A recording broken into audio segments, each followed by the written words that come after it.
Welcome back to another episode of Capital H, coming to you from Unleash America. I'm really excited about the opportunity to sit down with Avani Prabhakar, the Chief People Officer at Atlassian.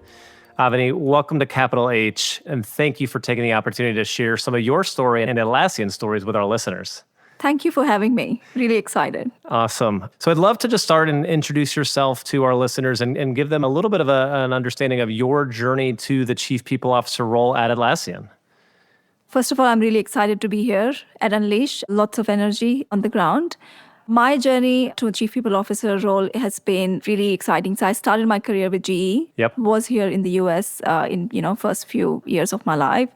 And then moved on. Within GE, I did HR business partnering role, but I've primarily been doing most of the HR roles which are closer to the business. Sure.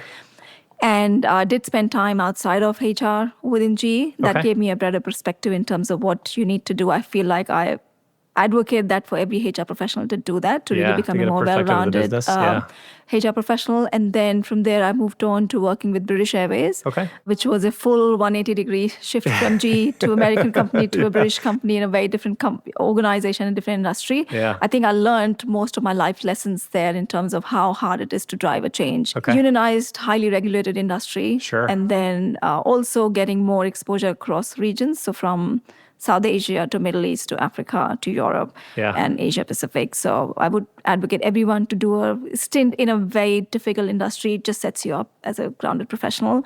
And then from there on with Xerox and then Atlassian for last 6 years. And Atlassian, I have to say, when I was interviewed for Atlassian, I knew about it, but not enough. But I think the whole selection process is what drew me to it to say wow, I do want to work for this company because it was fabulous. And I've been here for the last 6 years. And it's been quite the 6-year period for the world at large, for Atlassian as a company. When you think about some of the things that are the pandemic, virtual work, remote work, AI and automation in the last couple of years. And along the way, Atlassian as a company has been very open to sharing with how you all are tackling the future of work within the company. And so would love to hear a little bit about your perspective. What were some of the things you were thinking about as you took on the Chief People Officer role at Atlassian for where you might think you're driving change? And then maybe how has some of that evolved over your 6 years? Because I have to imagine many of the things you've been dealing with and driving were not even on your radar when you were like, I'm excited for the role and I want to take this as the next opportunity in my career. I would say for those who work in the tech industry will tell you no day is the same and no one has a crystal ball to look into the future, what's happening. So I feel like if you love chaos and you can deal with and roll with it, you should be here. And it builds resilience over time and you have to really enjoy it too, rather than feeling like, oh my God, the change management sucks and all of that stuff. No, this is not the place for you. In terms of Atlassian, I have to say, so the mission of our company is to unleash the potential of every team. This is the best place for any Chief People Officer to be there because the business strategy couldn't be more aligned to what we do in terms of how do we make sure that the team works well really together and what does a good team look like.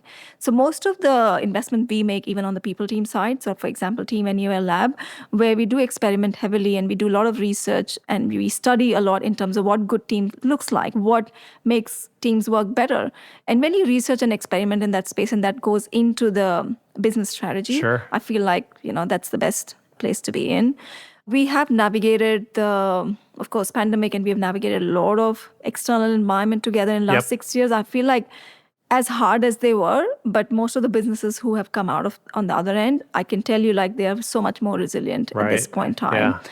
And we have learned a lot in terms of what practices work, what does not work.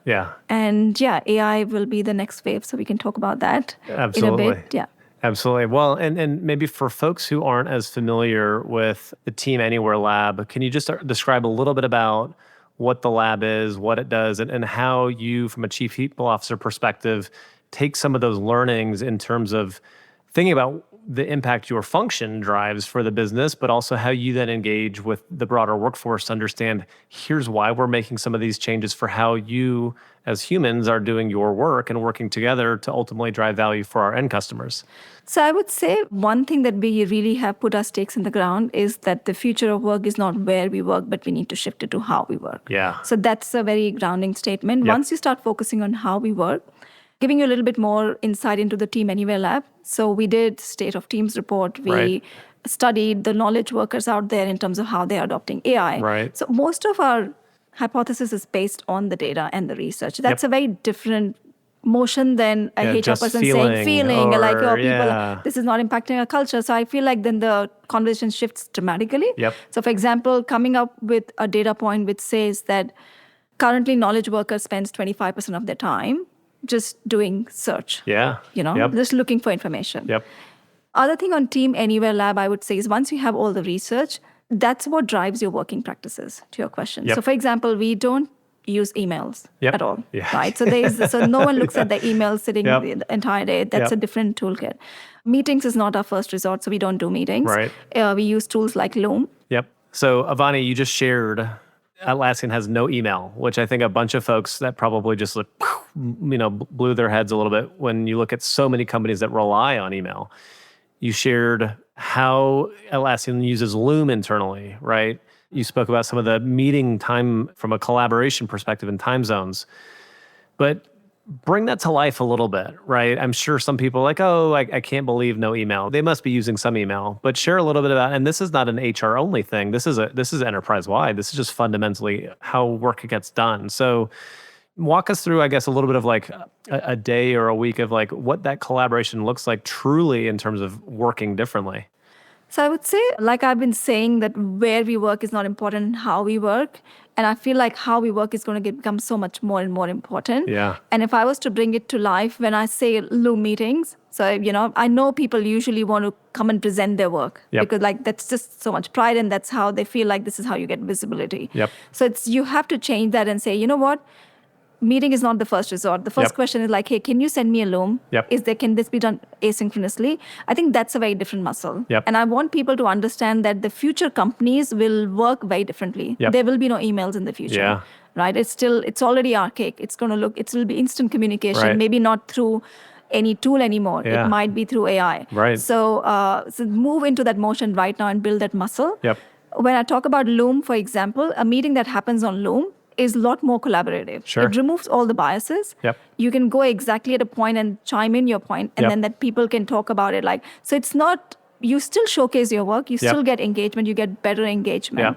So using a different, ways of working is so much more important. And I want people to take that as one of the key takeaway in terms of like, hey, if you want to be a modern company like Atlassian or a cool company, how should we need to change our ways of working? So be it Loom, be it not using emails or switching over to asynchronous ways of working in terms of getting into more written culture. Like write more and talk less.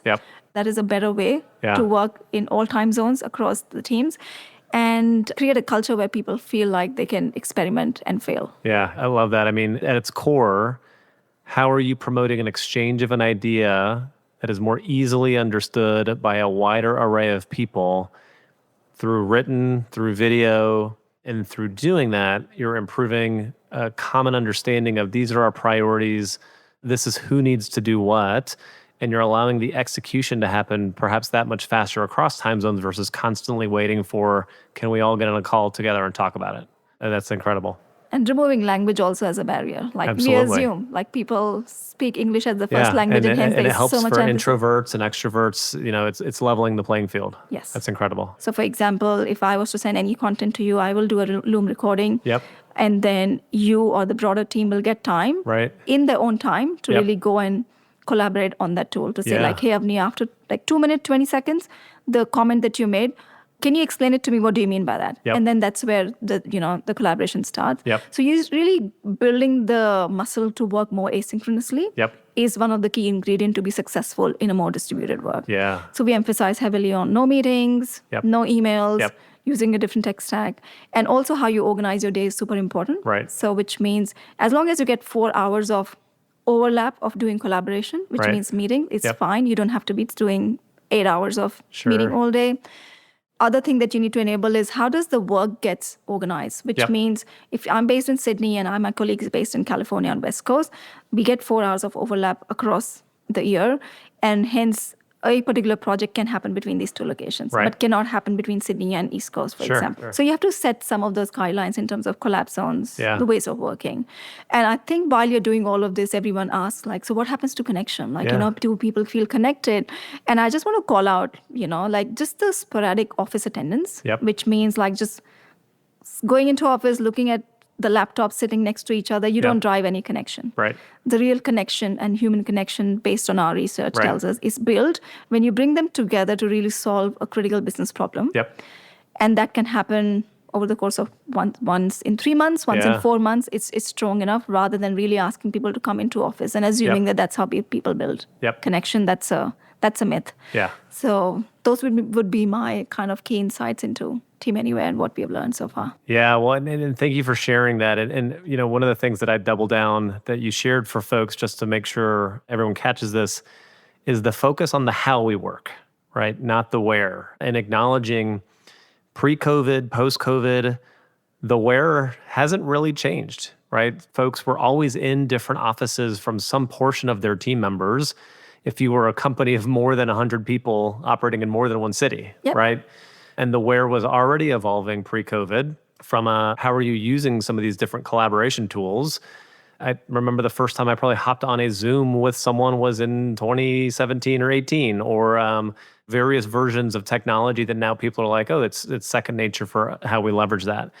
But the how, what I think has become fascinating is I don't see many companies yet providing as prescriptive guidelines on the how we work. And that seems like a tremendous opportunity, because if you leave it up to the organization at large, the workforce at large, you've got crazy variability between individual leaders, people managers, individual contributors for how they might spend their day. But you've provided some very clear guidelines that are like, we have this block of hours saved for meetings with overlapping time zones. We use these tools. Here's how we expect you to do things asynchronously. So can you share a little bit about how did you, as a chief people officer, you know, in collaboration with the C-suite, decide, okay, these are the decisions we're going to make. This is kind of some of the prescriptiveness we're going to, drive out to the workforce, with a belief that you're driving a more productive worker, a happier worker, more engaged, someone who can maybe have more of a sustainable work day, work week. And ultimately, I think there's some great data relative to the engagement of your workforce and of retention numbers and things along that. So can you even start with, like, how did that journey go as a business strategy that you all kind of landed on? Yeah. And before I answer that, just going back to your earlier point in terms of the how, I feel like with AI coming in, the more technology-driven teams will thrive in the future workspace, where you will have human mates and you will have AI mates. Sure. So the collaboration, it's going to look so different. And hence, I ask every HR professional to say, like, hey, you should be on the driving seat right now to really focusing on how teams will work together, because it's going to become more and more important in the future if you overlay the AI thing. Answering your question that you just asked about in terms of how did we go about making this decision and what did the change adoption look like? I will be very honest. I think for us as a company, once we believe in something, we are like, okay, fine, let's just go do it. And then we'll figure out rest of the processes framework as we go along. Versus another companies where they'll be like, oh my God, like, we cannot make this change until we have a policy in place, right? So it's a very different motion. We were saying we are doing it and now we'll start working on it. So once we did make that decision, we started working after that to say, okay, fine, what does the engagement model look like for grad hires? What will be those collab zones? How do we make sure that people have all the tools and everything that they need to be successful? So I think we did the reverse, which is a very different motion. Because if you say, like, hey, let's get a policy in order and then we will have a change adoption team and then we'll do a rollout change, that's a very archaic way of, I would say. That's still a very traditional way of doing it, but I would say that's not how you make big, bigger changes. And while you're solving it together, then it brings a very different, I would say, engagement and participation. Because you're solving it together. You haven't said, like, hey, we have figured it all out. So you will have, like, cross-functional teams coming together to say, hey, this is how. So I can tell you till date in terms of how do we identify what work needs to sit in which location is still something we solve with the business together and the teams together.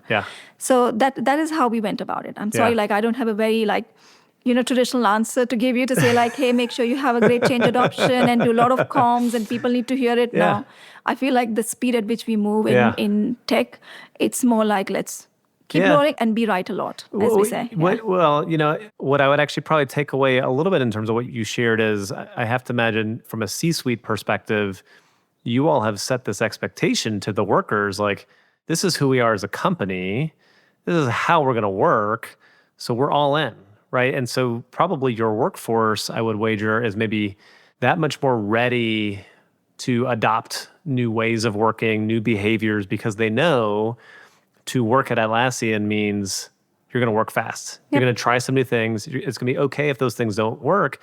Because also in a little bit of the spirit of how you all leverage Team Anywhere, you've acknowledged to the employees, to the workers, we're going to experiment and we're going to get data and we're going to use that data to make decisions versus feelings, which was the kind of the comment you made earlier. And so I think that also is probably very different for some companies who, when they might say, hey, let's listen to our employees. But then when the employees give feedback on something, the closed loop is not there for what did you do with that data? How did you change something? Yep. Right. So that's, even a fascinating call for other chief people officers and HR leaders out there. When you go execute, use the data to back it up. Yeah. Which sounds simple. And have a more iterative loop and don't try and fix the enterprise-wide policy or everything before it's ready to be rolled out. Yeah. So be more iterative in your approach. Yeah. Or I know you all have done like some, A/B testing, right? This team over here does something, that team, like let's take some pilot approaches and then let's go from there. Yeah. So 6 years as a chief people officer at Atlassian, I'm sure that's kind of tested and stretched you in some ways. What are some of the things that you think are now the skills and experiences needed to be successful in your role that other aspiring chief people officers should be thinking about if they want to lead an organization almost in kind of the way that you've been doing? I always tell anyone, and I think my team will have heard it a number of times, I ask everyone to know the business at 3 levels. Yep. As a HR professional, even more important. So you should really know your product inside out. Okay. So you should be able to give a product pitch to a customer like how a salesperson would give or how a technical person would give. So no matter what your industry is, you cannot say like, hey, they are making like turbines. I don't understand about turbines. No, it is your job to understand how that works. So I would say really know your product inside out. That's one. Second, know your customers inside out, which means even as a HR person, try and shadow 1 or 2 customer calls. That really gives you insight in terms of who are we selling to. And the third thing is really understand your P&L inside out as a finance person. Okay. Like how the hell are we making money in the entire process? Yeah. I think once you know those 3 things at a foundational level, but also then become a pro at it, is when you can actually have a seat on the table and then talk about, hey, here's the skill matrix and competency and talent. Like all of that comes later. Do not start with that. So that has been my, I would say, mantra, and that is what I will tell, not just to anyone who's aspiring to be a CPO, but anyone who's aspiring to be a really great HR partner for the business. Just if you know those 3 things, don't worry about everything else. Yeah, I love that. And I think it reinforces what I've been seeing and hearing from a number of chief people officers, CHROs. If they're viewed as a great leader, it's because they are viewed as a business leader. Yep. They know the inner workings of the business. And I think we've now seen the evolution of some of those leaders out of the market who become chief administrative officers or COOs or even CEOs, right? Because you demonstrate that you know the business, and a huge part of that business is your people. Right. And therefore, then how do you maybe continue to go from there? Add to that, given the current times that we are in, especially with AI coming in, the 2 most important roles in the organization is going to be the IT teams and HR teams. Yeah. Because they will be right at the center of in terms of how the evolution happens, how you upskill people, how you engage them and reduce the fear of AI. At the same time, how you really train your AI models and LLM models to be really more intuitive. Yeah. And then how they work together. So I feel like if there was any better time to be a chief HR officer, I would say this is the time, and be on the driving seat and not ride. Yeah, well, and what I like about that, it's like embrace the optimism of the moment. Yes, there's uncertainty. Yes, there's change, but there's also great potential. And so let's dig in a little bit on the AI and automation topic. I'd love to get your perspective. Maybe we'll start with your function. Like, how are you helping your team lead through identifying how to use AI and automation within the people function? And then after that, we can go into how's the people function helping lead for the broader workforce?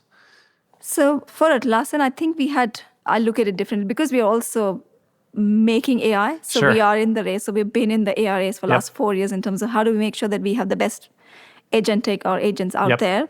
So we had a different challenge from a HR perspective in terms of, do we have the best AI talent in the building? Sure. Right. So, and what we realized is like, there's no such thing as like best AI talent out there. You Right. have to really upskill your Right. existing devs and engineers. So we did stood up an AI school internally to really make sure that our devs are going through that. It's in collaboration with Stanford School, their module. So that's one thing in terms of upskilling, having the best AI talent in the building to make the best agents out for the customers. Yep. The second part is more in terms of AI adoption, and then how do we make sure? So my take, and this is what I've been sharing with my peers here, is don't go with this bottoms-down approach of like, hey, first of all, do not write an AI business case, which talks about cost savings and efficiencies. And like you have lost the battle before you have even started. Yep. So don't go the traditional way. Yep. And that is where it causes all this fear and like people are not adopting and all of that stuff. Right. So I would say you're starting it incorrectly. The economic value of AI is not in the hours saved or productivity gains. The economic value of AI is what you did with those savings and where you innovated and where you were able to really shift the strategic output. That's where the goal lies. So build around that. It'll help you in multiple ways. One, it'll really help you see the real value of AI, not as automation and digital. Like we have been through all those ages. Like AI is different. When people say, oh, we have seen the automation wave. No. This is, you have no idea what we are going in for. Right. So it is going to be dramatically different. Everything that we have known so far, it'll kind of question our understanding. So I would say the AI adoption, the way to do it is do not start with your business cases. The economic value should be not in the savings, but in terms of where you're investing that. Second one is, and I'm speaking as a non-tech user, HR user, right? Sure. Don't just deploy Copilot, Gemini, or whatever these tools are, right? Bring the tools in and let your team tinker with it and say you build on them. Sure. So what I mean by it is, for example, within HR, my HR team, they built onboarding Rovo agent on top of Rovo, right? It wasn't done by IT. It wasn't. There was no mandate. There was this onboarding team which was struggling with this problem, and they say, you know what? Let's build it. When your team builds it, it's almost like they're in the sandbox and they're creating it themselves. There's no question about adoption from there onwards. They're like, we have built it. There's a pride in it. They have innovated. They've solved the problem better than anyone else. So that is how you should really think about AI adoption. So think about tools where your teams can go and build upon it easily. Is what you should be choosing for and drive that behavior rather than adoption. Instead of tracking like how many queries you're solving through Copilot, how many times did people go and like, so then you will only use it as a, like you will use probably for synthesizing your text or organizing your calendar. You're not really being a strategic AI collaborator. And this is all, again, research-based. So we did our AI collaboration report, and what we learned, the different phases of AI usage is, if there are 5 phases, but if I was to categorize them in 2 buckets, bucket 1 is like just playing with it. I asked a question of ChatGPT or Copilot, and then it gave me a cool answer, and I wrote it down. It rewrote my email. It organized my day. Fine. All cool stuff. But the second bucket of strategic AI collaborators, so for example, you're a market researcher, you go and ask about like, hey, this is the new feature that I'm going to add into my product. Can you tell me, how should I go about it? What does the current research say? Then AI spits you data. That's stage 4. The final stage is where you start running your hypothesis, you're brainstorming, where you're actually using AI as your mate. Like another employee to say like, but if I made these changes, what do you think it's going to respond to? Then the value that you get out of it is where you have become a true AI collaborator, strategic collaborator. And I think that's where the magic starts to happen for the employee, but also for the broader organization, because now you are leveraging it, you're innovating it, and you're feeling there's a lot of pride and you're actually feeling good about it. Yeah, I love that. I mean, I think part of that story, and yes, there's the evolution of where you start, but is also creating the environment with workers to say, be comfortable, test, learn, adapt, grow. And we as an organization will help you along that journey. And then we want to take the learnings that you have and build upon them, right? Because I think there's many organizations, to your point on the efficiency play, who will say, if the only message I'm hearing is efficiency, what does that mean? And therefore, there might be adoption resistance, because if they can slow down adoption, that they might view that as I'm protecting myself, right? And I had another chief people officer put it as, if you view AI and automation and the broader pie, so to speak, as a zero-sum game and the pie is not going to grow, you will just try to use it to take efficiency, right? But if you view the potential as one for innovation and growth, new product ideas, new market entry, new roles, jobs, whatever it may be, and so therefore the pie is growing, you'll use it in a different way and you'll invest in a different way, which sounds like the mentality and mindset that you all have. 100%. Yeah. And so another side of the question that I'd love to hear, so you talked about the AI school to help people get to a certain level of fluency. I think another thing organizations are grappling with then is also like some of those human skills, critical thinking or curiosity or learning, even as like a meta skill, like and the ability to adapt and evolve and be resilient. How are you all thinking about those types of things that you then build into the workforce as well as people, to your point, like who knows what's going to continue to be ahead for us in the next 2 to 3 years, yet I need to make sure that my workers are going to be able to evolve and adapt rapidly in the midst of that changing environment. I would say that is more deep-rooted in the culture of the company. Sure. It's not a skill question in my mind. Like, how do you create more curiosity in your employees? Like, I think if you create a culture, which is you're constantly innovating and you have a different motion, then it's not a skill, is what I would say. That's fair. It's more about what environment you create in the organization that kind of flood. Yeah, if you're already modeling the behaviors, like people are curious and curious workers work here. Yeah, and curious workers will make sure that and I know we are talking about upskilling humans, but we also have if you're creating AI, you also want to train the AI to be more sophisticated, more intuitive. Yeah. Right. So I know right now upskilling is only being spoken with human context, but I feel like we have to talk about absolutely. You got to upskill the AI and automation tools and teammates as well. Yeah. Okay. So one of the things that here at Unleash over the next 3 days that you'll be speaking on, that you'll be listening to, that folks are grappling with is where in the midst of all this does maybe the function at large or HR professionals continue to see their roles evolving? And I even had a chief people officer, and this is, I think, in the vein of what you all already do with Team Anywhere, do we need to hire more neuroscientists in the function who know the science of the brain so that we can help craft those work days and work weeks to help employees be more productive? What are some of the things as you look forward that you're either excited about or that you think HR professionals need to be paying attention to from a trend or opportunity perspective? I would say HR professionals should really, really, like I said, be on the driving seat for the AI evolution that's happening at this point in time. And not just go with just a skill focus, because the moment it's HR person, like, okay, fine, what skill? And like, then hence should I go to this tool and make sure how people are learning? Don't do the more traditional HR, this thing in that space. If you ask me the top 3 things that currently a C-suite is grappling with, number 1 is every CEO, if you ask them, they want to know with the current macro backdrop, is like, how do I make sure that my top 20 or like my best people are working on the most difficult problem in the organization? Yeah. We don't have a mechanism. We do talent review. We say, this person is here, but then how do you connect it with really driving the right business outcomes? Yeah. So that's one. Yep. Secondly, with the AI journey that we are on, don't try to solve everything because you will find so many unknowns at every step of the corner. Yep. So don't try to over-plan and over-program. Just have this approach and spirit of like, okay, fine, what we know right now, what can we see? I would say even next 3 months is a very long window. Yep. Like be more iterative on a monthly basis. And that's a very different switch to happen. And the third one is whether we like it or not, but I feel like the distributed work is still a thing people are struggling with. So I would say those are the top 3 things as HR professional, if you can kind of help and focus on that. And a little bit to your point on the last one, on the distributed work, maybe for those HR professionals, chief people officers, starting to shift the conversation from the where to the how. Right? Because I know some of what you all have said with the intentionality and even your comment around upskilling AI, so much of that asynchronous work is capturing data digitally. Hey, here are the call transcripts. Here are the Loom videos that we've sent. Here's the comments in a document. And by having all that rich data around how the team is working, you can then have AI and automation learn from that and then continue to say, okay, how do we take those learnings and redeploy that back out into the team?